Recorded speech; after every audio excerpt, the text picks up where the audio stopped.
So long-time viewers of this show may remember that a couple of years back I reviewed the 1982 experimental art house coke-stravaganza Liquid Sky. And during that review I mentioned in passing that in my haste to try and get a copy of Liquid Sky, alcohol was involved, I accidentally picked up the wrong movie. Instead of neon-soaked Cine Fantastique, instead I wound up with a copy of the erotically charged dystopic sci-fi thriller Liquid Dreams. Not one to waste an opportunity, I gave it a spin and knew that at some point I'd need to come back and give it the full review that it so rightly deserves. And it does deserve to be reviewed, as I think it's been woefully underrepresented. A quick glance at IMDb, at the time of recording at least, shows that this movie only has 192 ratings and sits at a rather underwhelming 5 out of 10 in terms of ranking. So even though I received it by accident, I feel a burning urge to try and get this film a bit more out there. Because damn it, it's way better than a 5 out of 10. 1991's Liquid Dreams is set in the not too distant future, relative to 1991. So let's say the mid to late 90s. And the world has kinda sorta become a bit like if a steampunk dystopia cross-pollinated with a knockoff version of Fire Walk With Me. We don't hear a lot about what's happened to America in the intervening years, but all we know is that everywhere's pretty much become a hellhole except Kansas. Kansas is pretty much the same as it ever was. And it's from Kansas that our lead character springs forth. Enter Eve, a small-town girl going to the big city for the first time after her sister Tina vanishes. Tina left Kansas a few months earlier and had seemingly been making a name for herself in the city. But letters from her slowly began to dry up and eventually stopped altogether, leading Eve to head to the city to try and track her down. She arrives at the address that her sister said she would be staying at, only to find that it isn't in fact an apartment complex, rather some kind of strange broadcasting building known as Neurovid, NV for short. After making her way inside the building and finding her sister's room, she finds the door open, the room trashed, people rifling through her possessions, and her sister dead in the bathtub. Eve pretty much gets on the phone to the police right away, and some medics come to take her sister away while a detective asks Eve what her business in the city is. After being caught up, the detective suggests that Eve forget that today ever happened, and then very sternly suggests that she catches the next cab back home. She quite firmly refuses and instead decides to try and work on figuring out what happened to her sister. She spends the night investigating her room and eventually ends up stopping over for the night. But the next day, weird things start to happen. For starters, upon entering the lift to get out of the building, a staff member asks her for a dance ID, and when Eve fails to produce one, he pulls out a flick knife and basically starts trying to molest her. She manages to get away from him, but a short time later bumps into Envy's nightclub owner, Juno, who politely asks her what she's doing. Eve explains herself, and within minutes she's kicked out with her belongings thrown quite quickly after her. She tries to ask if she can pay her sister's rent in order to stay in the room, but Juno basically tells her that rooms are for workers only, and then slams the door in her face. It's here that we're introduced to Paula, a stripper in town who sees all this happen and tries to help Eve out by offering her some nightclub work hosting, in the old-fashioned sense of the word. Apparently most of the apartments in the city run on credits rather than cash, and credits can only be earned by working in selected nightclubs either as hostesses or bar and security staff. Down on her luck, Eve takes Paula up on the offer and the pair head to one of the nightclubs in town where a somewhat lechy boss decides to give her an audition. And Eve's really quite good at this stripping malarkey. It's also revealed around this time that Eve has a bit of a background in stripping and has a bit of a criminal past that's directly tied to it. Either way, the boss takes her on based on her performance, and with the stage name Dorothy, get it? Because she's from Kansas? She begins her work at the club.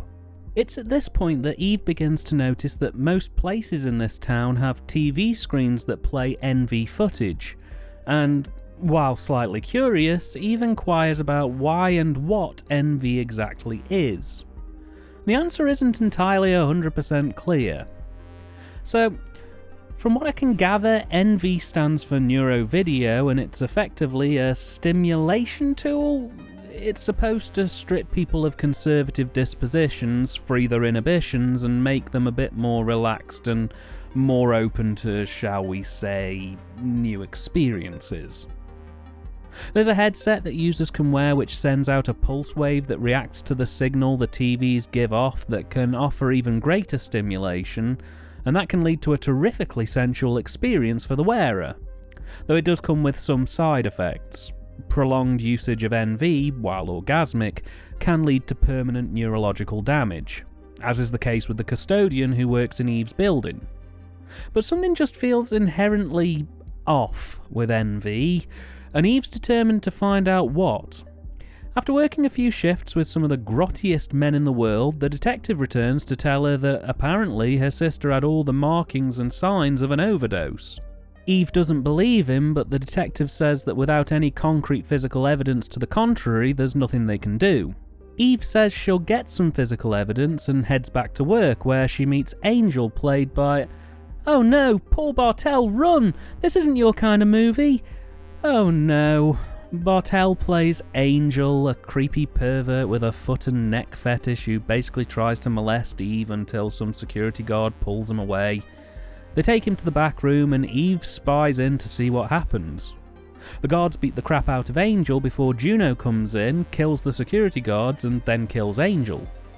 Juno also clocks someone, Eve, spying, and goes to the door, but Eve manages to split from the scene before being caught.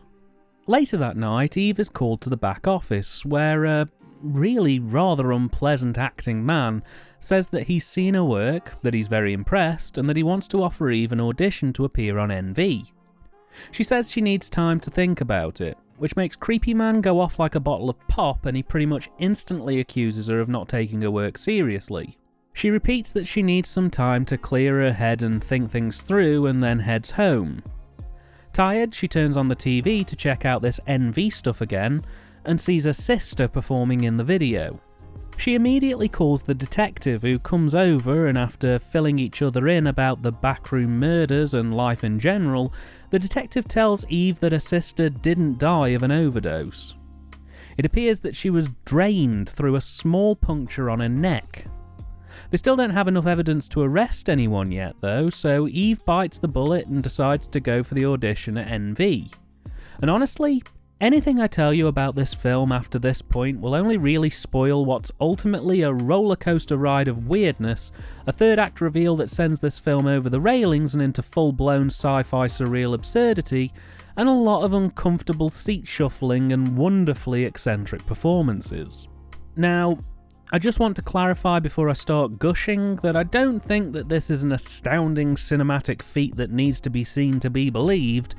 It's just a movie that I really kind of enjoyed and has a lot of nice elements that I think you might like. The reason I'm saying this up front is because I'm going to say a lot of nice things about this movie, but I don't want to give you the impression that it's some kind of must-see event type cinema deal. This is one of those films that kind of clicked with me, and if you've seen any of my other reviews and share similar tastes, I think it might be worth your time to check it out. So, with that out of the way, I really liked this movie. I'd probably stop short of saying that I loved it, but there's so much going on with it that it genuinely held my interest all the way through. For starters, the script is just the right balance of slightly hamtastic weirdness to pseudo-intellectual arthouse cinema. This movie thinks it's a lot cleverer than it actually is. But rather than it feeling like it's using its faux intelligence to punch down at the audience, it instead basks in its arty snobbery. Which, when contrasted with the aforementioned hammery, just makes a movie that's border foppish in its attitude to its own existence.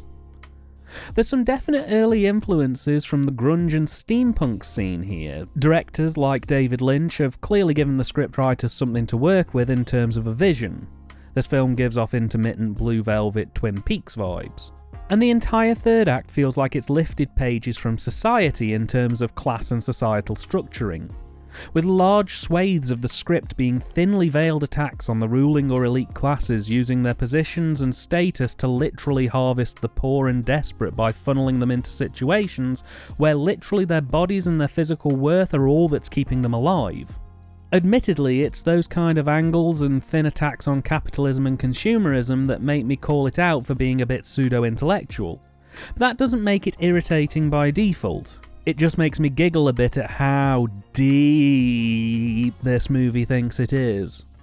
I wouldn't go as far as to say it was like-for-like thievery, but if you watch this movie, you'll get what I mean. It just kinda gives off that kind of a vibe.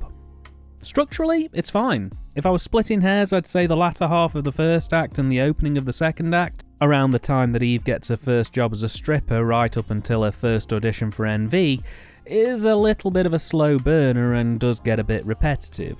There's just way too many scenes where the lead detective turns up to just spill a bit of exposition and then tell Eve she needs to leave town. It's almost every other scene he'll turn up and either throw out some exposition or be like, "Let me call you a cab." They've done it mainly for padding because this film is only about an hour and 20 minutes long, but not taking feature runtime into account, I feel if they tightened up those two acts a little bit and truncated Eve's nightclub work scenes a bit more, as they're also a bit repetitive and a bit unpleasant to sit through, the whole thing would probably run a lot smoother. Beyond that though, it's a pretty zippy little runner. It rarely drags, the dialogue is pretty fluid and well constructed, even if some of the delivery is a little on the stilted side. And apart from a slightly less than stellar ending, this is one of those movies where the film just stops, I'd say it was more than reasonable in construction. This film was written and directed by Mark Manos. Mark has 7 directing credits and 2 writing credits. On the direction front, he's mainly shot short movies and softcore features. And as a writer, he's written this and one of his own self-produced short movies, and that's it. He predominantly works as an editor more than anything else, with 58 editing credits mainly for TV, including 7 episodes of Freddy's Nightmares, MacGyver, Ugly Betty, and Puppet Master 4. While there's not a massive amount of show-stopping standout credits here, the sheer volume of credits on display at least gave me a bit of faith that he was aware of what he was doing. And while good editing abilities are often overlooked, from what I can see of his work here, I think it's fair to say he has a really keen eye on getting the cuts just right, and in particular, the direction of the NV sequences and how they were cut really helped to give me a reinforced faith in his directional skill in relation to his editing capability. It made me believe that what I'm seeing here from a directorial standpoint wasn't just some quite nice shots and a few good examples of lighting, and that he's probably actually quite proficient in creating a fleshed out and effective full package when it comes to creating a look that translates successfully to screen. The script was also co-written by Zach Davies. This is his only writing credit, but that's because Zach's more of a sound technician than anything else. In that field, he has over 90 credits that cover an astonishing range of genres, with everything from 300 to Crash. And I think together the pair have really pulled off a genuinely entertaining and engrossing, if not a bit whimsical, script here. On the direction front, it's a big thumbs up from me. The grunge steampunk aesthetic oozes from this movie's very core, and it's clear Manos knew exactly what he wanted to put on screen. Everything has a dank and murky quality to it, and I really have to compliment the lighting choices, which are striking and very colourful and only seem to enhance the seediness and smokiness of the overall visuals. While on occasion it just seems to drift a little too heavily into porn set territory, for the most part, I loved it. I thought it was clearly put across, and Manos' distinct style really saves this movie from being just another run-of-the-mill softcore erotica flick. Unfortunately, the Cine by contrast is amateur hour, and this is probably the film's weakest element in my opinion. Now that's not to say it's all bad, but I'd say from a Cine perspective it's maybe a third made up of genuinely interesting experimental shots utilising slow motion video, pans, dolly shots, experimental angles and setups that get the most out of the lighting and directorial preferences, married to 2/3 of a movie that looks like porn and has all the vibrance of a bereft fart. Dialogue scenes at times can be clunky, awkward and painful to sit through as 2 locked off mid-shots just cut back and forth with no variance, over and over again until one of the characters leaves. Even some half-decent lighting can't save some of the dreariest Cine I've seen in a fair while. And I wouldn't mind, but given that the direction is way better than a movie like this deserves, to have that Cine underperform outside of the grand set pieces feels a bit like you've just cooked me the most expensive steak on the menu and then dunked that bad boy in a bucket of off-brand tomato sauce. It tarnishes what's otherwise a good, solid piece of work, which is a real shame. Performance-wise, well, it's more good than bad. Candice Daly as Eve gives a really solid performance. She works a very decent range of emotions. She's mostly believable throughout and has a natural quality that stays with her right the way through the film, right up to the final act, when it all goes into full-blown batshit crazy mode. But even then, if she hams it up in the final act while all around her are hamming themselves, that works fine for me. I think she's really good in this, and it genuinely pained me to find out that she died of a suspected drug-related issue in 2004 at the age of 38. Paul Bartel is another great performer, and while I personally don't think he belongs in this movie, the fact that he is in this movie I see as a definite plus.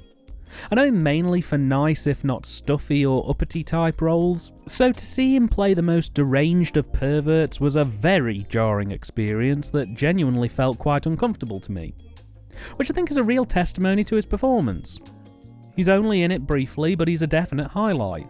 Mink Stole is also fab as the NV director. She has a bit of a clinical coldness that for a nameless, faceless evil corporation seems to fit perfectly. While she doesn't have much of a presence across the movie on the whole, when she's on screen, you know she's on screen. On the not so positive side, I really wasn't won over by Richard Steinmetz, who plays the chief detective. He's a bit stiff and comes across less like a suave and mysterious detective, and more like someone reading from cue cards just out of shot, with less depth in his performance than your average text-to-speech software. I think he's probably my least favourite performance here. I just feel he could have really brought more to the table. The rest of the cast are eccentric to meddling. The best performers are generally the more eccentric ones, but honestly, outside of the people I mentioned above, they're all kinda samey. They're either unnaturally clinical, which creates unease, or they're super hammy, which, well, it works if there's only a couple of hammers in the picnic basket, but if your hammer's all the way down, it just becomes boiled frog syndrome and I quickly get used to it all, which renders most of the performances a tad underwhelming. Finally, the soundtrack, and it's a belter. It's got a nice, dancey, industrial, synthy quality to it for the most part that helps pull together all the other elements of the film into a dark and moody package that I personally really enjoyed sitting through. I wouldn't go as far as to say it's listenable off its own merit, but as part of scoring for this film, it's perfect. Again, way better than a script like this would suggest it deserves. But it makes the film so much better for having it, especially in the later acts when some very New Age-esque tranquil tracks enter the mix and the whole thing shifts into a more trippier, harsher toned picture. It really helps make some of those longer scenes pop and helps give the movie a further sense of pace at the point it really needs it.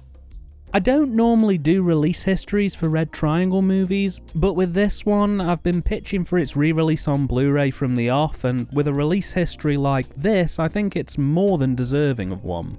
So, in the UK it was released on VHS in 1992 as an ex-rental, it never made it to general retail, and once it fell out of video stores, it disappeared for nearly 10 years until it was released by Hollywood DVD in 2002 or 2003. I have conflicting reports. And even then it came out as a bare-bones, more or less unremastered, dumped-on-disc affair with little to no extra features, and worse still, it was a limited release only. As such, it's now long out of print and going for silly money. And let me tell you now, this has Vinegar Syndrome written all over it. Seriously, if anyone from that label sees this review, you need to get this movie on your books. It has the arty elements of films like Liquid Sky and Dakota, the erotic elements of many of your more softer adult releases, and the charm and charisma to, if marketed properly and given some TLC in the remastering and extras department, shift copies like gangbusters. In my opinion, at least. Is Liquid Dreams a perfect movie? No, absolutely not. To your average Joe, this would probably just be written off as cheap smut that's all a bit too... But to a cult film connoisseur, it's an underrated delight. A not quite there 80 to 90 minute rollercoaster with some top-notch direction, a fantastic OST, some really great performances, and a script that scratches an itch that few films can. If you're lucky enough to source a copy of this movie in reasonable quality, and you're okay with movies that have some softcore erotica as an element of the narrative, then I say lock your doors, dim your lights, and give Liquid Dreams a chance.